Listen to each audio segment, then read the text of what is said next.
আসসালামু আলাইকুম সুপ্রিয় শিক্ষার্থী বন্ধুরা, আশা করি তোমরা সবাই ভালো আছো। চতুর্থ শ্রেণীর বাংলা ক্লাসে সবাইকে স্বাগতম। আজকে আমরা চতুর্থ শ্রেণীর বাংলা বই থেকে পাঠ ১ এবং রূপময় বাংলাদেশ এই গল্পটি আলোচনা করব। ভিডিও শুরু করার আগে সবার কাছে একটাই অনুরোধ, যারা এখনো আমার চ্যানেলটি সাবস্ক্রাইব করনি তারা আমার চ্যানেলটি সাবস্ক্রাইব করে পাশে থাকা বেল বাটনটি বাজিয়ে দাও। তো চলো শুরু করি। ওকে, কত সুন্দর আমাদের এই বাংলাদেশ, কত সুন্দর এদেশের কত সুন্দর এদেশের প্রকৃতি। তাহলে প্রকৃতি শব্দের অর্থ কি আমাদের? নিসর্গ। এদেশের চারিদিকে সবুজের সমারোহ, সবুজ গাছপালা, ফসলের ক্ষেত, গাছে গাছে কত রঙের ফুল, কত রকম ফল। এদেশের প্রকৃতি এক এক সময়ে এক এক রূপে সাজে। গ্রীষ্মে মাঠঘাট ফেটে চৌচির হয়ে যায়। কখন? গ্রীষ্মে। মনে রাখতে হবে, এগুলো কিন্তু প্রশ্ন হবে। এ সময়ে পাওয়া যায় আম, জাম, কাঁঠাল, লিচু। বর্ষায় নদী-নালা পানিতে ভরে যায়। কখন? বর্ষায়। কি হয়? নদী-নালা পানিতে ভরে যায়। এ সময় ফোটে কদম, কেয়া, দোলনচাঁপা। খুব ইম্পর্টেন্ট। তোমাকে বলতে বলা হলো যে বর্ষায় ফোটে এমন ৩ টি ফুলের নাম বলো। তাহলে আমরা এই ৩ টা ফুলের নাম বলতে পারবো। শরতের আকাশে সাদা মেঘ তুলোর মতো ভেসে বেড়ায়। তাহলে কখন আকাশে মেঘ তুলোর মতো ভেসে বেড়ায়? শরৎকালে। ঠিক আছে? এ সময়ে নদীর তীরে সাদা কাশফুল দেখা যায়। আমরা প্রকৃতিতে শরৎ বুঝতে পারি আকাশে যখন সাদা মেঘ তুলোর মতো ভেসে বেড়ায় এবং প্রকৃতিতে কাশফুলের আগমন দেখা যায়। এরপর হেমন্তে ধান পাকে, সোনালী ধানে মাঠ ভরে যায়। সোনালী ধানে কি ভরে যায়? মাঠ ভরে যায়। শীতকালে উত্তরে ঠান্ডা হাওয়া বয়, গাছের পাতা ঝরে না। শীতকালে কি হয়? গাছের পাতা ঝরে যাওয়া দেখলে শীত তো আমরা শীত ঋতু এমনিতেই বুঝতে পারি। স গাছের পাতা ঝরে যাওয়া এটা একটা শীত ঋতুর বৈশিষ্ট্য। এরপর শিমুল, পলাশ, কৃষ্ণচূড়া ফুল নিয়ে আসে বসন্ত। কোকিল কুহু, কুহু ডাকে। এভাবে ৬ টি ঋতু একের পর এক আসতে থাকে। এভাবে ৬ টি ঋতু একের পর এক আসতে থাকে। বাংলাদেশের প্রকৃতির আরেক সৌন্দর্য এর নদী। কি বলেছে? নদী। এজন্য বাংলাদেশকে কি বলা হয়? বাংলাদেশে অসংখ্য নদী ছড়িয়ে ছিটিয়ে আছে। যার কারণে বাংলাদেশকে নদীমাতৃক দেশও বলা হয়। অসংখ্য ছোটখাটো নদী রয়েছে এদেশে। সেগুলো জালের মতো ছড়িয়ে আছে। পদ্মা, মেঘনা, যমুনা বড় ৩ টি নদী। যদি তোমাকে বলা হয় ৩ টি বড় নদীর নাম লেখো, তাহলে আমরা কি লিখব? পদ্মা, মেঘনা, যমুনা। এদেশের নদী, খাল, বিলে পাওয়া যায় নানা জাতের মাছ, যেমন রুই, কাতলা, ট্যাংরা, পুঁটি, খলসে। এদেশে আছে বন জঙ্গল, সেখানে আছে নানা জাতের গাছ, পশু, পাখি। বাংলাদেশের সুন্দরবন পৃথিবী জুড়ে বিখ্যাত। আমরা জানি বাংলাদেশের সুন্দরবনটা কি পৃথিবী জুড়ে বিখ্যাত। এই বনে আছে সুন্দরী, গেওয়া, গরান, কেওড়া, গোলপাতা গাছ। সেখানে আছে বাঘ, হরিণ, কুমির। আরো আছে মাছরাঙা, মৌটুসি, মদনটাক প্রভৃতি পাখি। এদেশের বেশিরভাগ এলাকা সমতল। কারণ আমাদের দেশের বেশিরভাগ এলাকা কেমন? সমতল। ঠিক আছে? তবে কোনো জায়গা পাহাড়ি। বিশেষ করে আমাদের পার্বত্য চট্টগ্রাম এলাকায় কিন্তু পাহাড়ের সংখ্যাটা বেশি। পাহাড়েও নানা জাতের গাছ, পশু পাখি দেখা যায়। রাঙামাটি, বান্দরবান, খাগড়াছড়ি কি এলাকা? পাহাড়ি এলাকা। এদেরকে পাহাড়ি এলাকা নামেই আমরা জানি।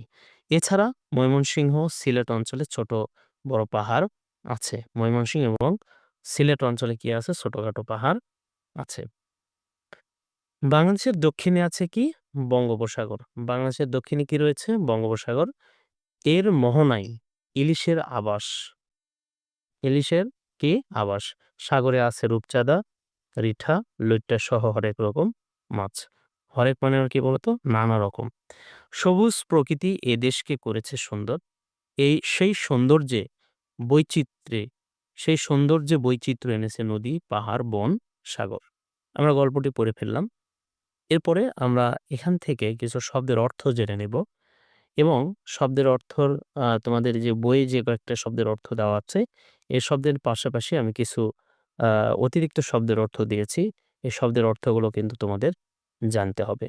উত্তরের শব্দের অর্থ কি? উত্তর দিক থেকে আসা, উত্তর দিক থেকে আসা। এটা হলো উত্তুরে। চৌচির খণ্ড-বিখণ্ড। মোহনা কি? আ নদীর নদী যেখানে কি সাগর বা অন্য নদীর সাথে মিশে যায় সেটাকে কি বলা হয়? মোহনা। সমারোহ, সমারোহ শব্দের অর্থ কি? ওকে। সমারোহ শব্দের অর্থ কি? আয়োজন বা জাঁকজমকপূর্ণ অবস্থা। সাজ, সজ্জা, সাজসজ্জা, অলংকরণ, আকাশ, আসমান, শূন্যস্থান, বয়, এটা বয়স না, এটা হবে প্রবাহিত হওয়া। হ্যাঁ? এই বয় অর্থ হলো প্রবাহিত হওয়া। যেমন বাতাস বয়, বায়ু বয়, সে বয় এটা হলো প্রবাহিত হওয়া হবে, বয়স না, এটা ভুল হয়েছে। পাহাড়ি, পাহাড় অঞ্চলের, পাহাড় অঞ্চলের বৈচিত্র্য নানা রকম বা ভিন্নতার সমাহার। ক্ষেত, চাষের জমি। চৌচির, ছিন্ন ভিন্ন, একেবারে ফেটে যাওয়া। সোনালী, সোনার মতো রং। বিখ্যাত, প্রসিদ্ধ বা সুপরিচিত। আবাস শব্দের অর্থ কি? বাসস্থান। ওকে। এরপরে আমরা অনুশীলনী একটু আলোচনা করব। আমাদের যে অনুশীলনী আছে, অনুশীলনী নিয়ে একটু আমরা কথা বলব। ঠিক আছে? বর্ণ সাজিয়ে বর্ণ বসে শব্দ তৈরি করি। আমরা এখানে দেখতে পাচ্ছি আমাদের কয়েকটা শব্দ দেওয়া আছে, যার মাঝখানে ফাঁকা আছে। এই ফাঁকা ঘরগুলোতে আমাদের কি করতে হবে? কি করতে হবে? একটা বর্ণ বসাতে হবে। বর্ণ বসালে শব্দটা পূর্ণাঙ্গ শব্দ হবে। তাহলে এটা কি দেওয়া আছে? প্রকৃতি। কি হবে? এখানে আমাদের তারই স্বীকার দিতে হবে। এটা কি হলো? প্রকৃতি। তাহলে কি? দোলন চাপা। কি হবে? দোলন চাপা, হলো। এখানে কি? নালী। তাহলে আমরা কি লিখব? নালীর আগে সোনালী। ঠিক আছে? সোনালী হবে এটা। এটা কি হবে? জঙ্গল। এটা কি? জঙ্গল। আর এটা রাঙামাটি। আচ্ছা, এটা কি হবে? রূপচাঁদা। ঠিক আছে? ২ নম্বরে কি দেওয়া আছে দেখো? শব্দ নিয়ে খালি ঘর পূরণ করি। শব্দ নিয়ে খালি ঘর পূরণ করি।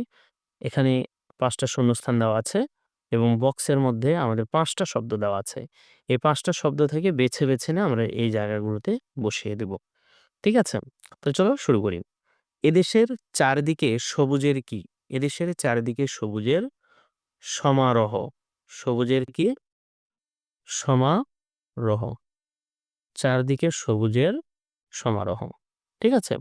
বর্ষায় ড্যাশ পানিতে ভরে যায়। এটা হয়ে গেছে, আমাদের সমারোহ দিয়েছি। বর্ষায় চারদিকে কি হয়? পানিতে ভরে যায়। কি ভরে যায়? নদী নালা। তাহলে আমরা এখানে কি লিখব?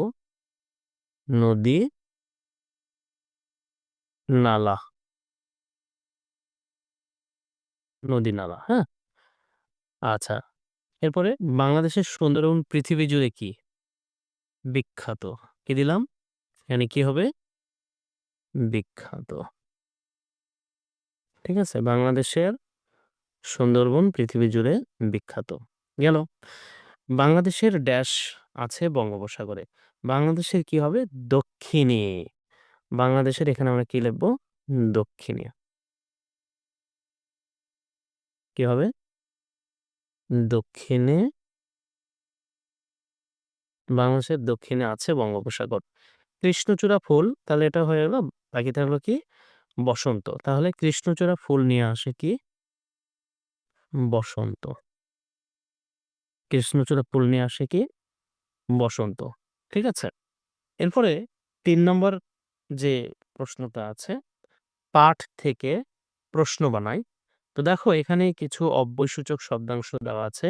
এই অব্যয়গুলো, প্রশ্নবোধক অব্যয়গুলো দিয়ে আমরা কি বানাবো? প্রশ্ন তৈরি করব। দেখো কে দিয়ে দেওয়া আছে কি? কুহু কে আ কুহু, কুহু কে ডাকে? এই যে প্রশ্নে বাক্যের মাঝখানে এই প্রশ্নবোধক যে শব্দটা আছে, এই প্রশ্নবোধক শব্দ থাকলেই হবে। এরপরে আমরা যদি কি দিয়ে তৈরি করি তাহলে কি হবে?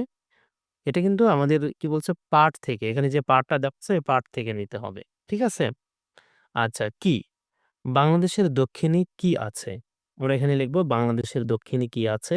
খুবই সহজ। এখানে তোমরা খুব সহজে এটা পেয়ে যাবা। কেন? মাঠঘাট কেন ফেটে চৌচির হয়ে যায়? কখন? কখন মাঠঘাট ফেটে চৌচির হয়? কোথায়? কোথায় সবুজের সমারোহ? এবং কেমন? আমাদের এই দেশ কেমন? ঠিক আছে? আমাদের এই দেশ কেমন? এটা খুব সহজ। তোমরা গল্পটা ২-৩ বার পড়লেই এই জিনিসটা পেয়ে যাবে। খুবই সহজ একটা জিনিস। এরপরে আমরা কি করব দেখো, ছবি দেখে বিবরণ লিখি। এখানে একটা ছবি দেওয়া আছে। এই ছবিগুলো দেখে এখানে কি, কি হতে পারে এটার একটা বিবরণ লিখতে হবে। তো এটা ছবি দেখে আমরা অলরেডি বুঝে ফেলেছি এখানে কি হতে পারে। তো চলো আমরা একটু দেখে নেই কি হতে পারে। ছবির বিবরণ। ছবিটিতে একটি গ্রামীণ হাট-বাজারের দৃশ্য ফুটে উঠেছে। খোলা আকাশের নিচে নদীর পাড়ে বসেছে এই বাজার। বিভিন্ন দোকানে সাজানো আছে নানা ধরনের শাকসবজি ও ফলমূল। একজন মহিলা লাল শাড়ি পরে বাজার থেকে সবজি কিনছেন।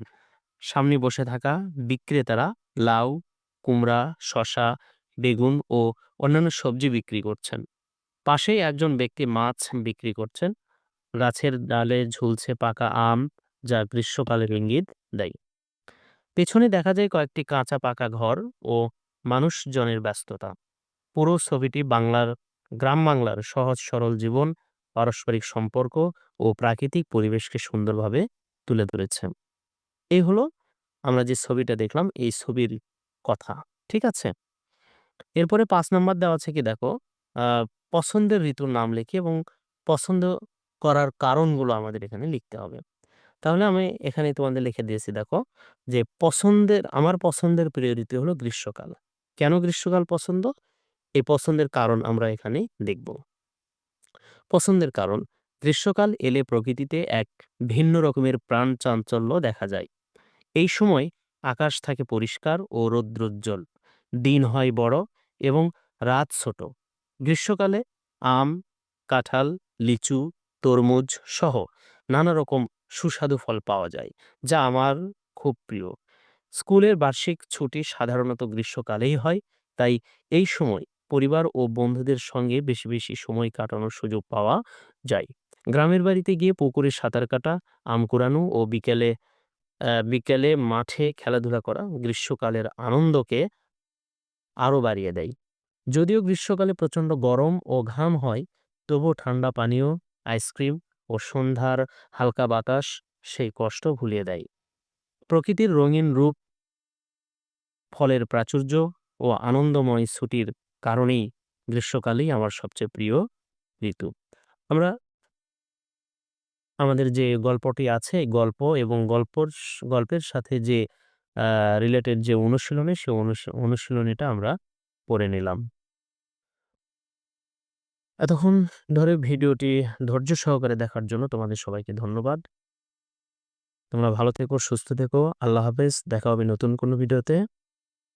ততদিন তোমরা ভালো থেকো।